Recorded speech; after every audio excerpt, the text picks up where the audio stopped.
Hello Pre-K to Grade 2 teachers and parents.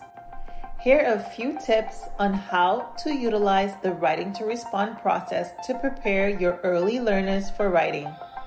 First, we want them to understand these 5 words: identify, summarize, react, question, and suggestion. Once they understand these terms, you will use them to guide their oral responses to the stories you read to them.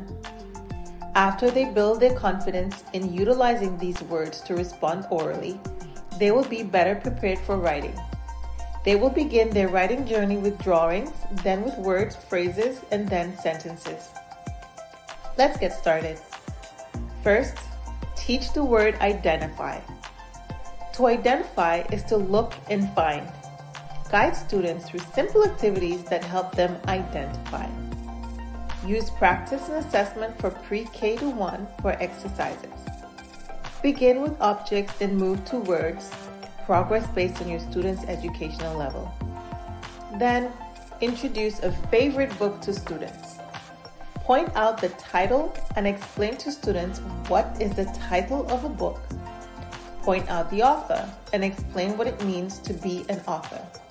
Point to the illustrator and explain what an illustrator does. Then lead students into exercises that help them identify these aspects. Practice every time you read a story to students. Identify always happens before reading. During that time, you may ask questions that help develop the background knowledge necessary for understanding the story. Ask questions that stir curiosity. Then, give students a purpose for reading or listening. Tell them to listen because they will have to tell you the short version of the story. Read the story. As you read, stop for predictions, recapping, and clarification of events. Ask questions like, who is the main character? What does he or she want?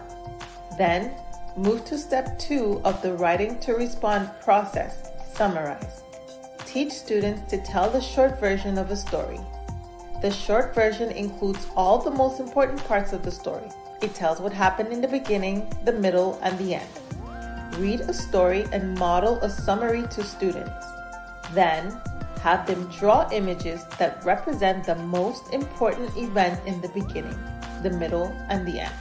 For your next story, be sure to review the concept covered in Identify and Summarize. As your students become confident in their oral responses, they develop writing readiness.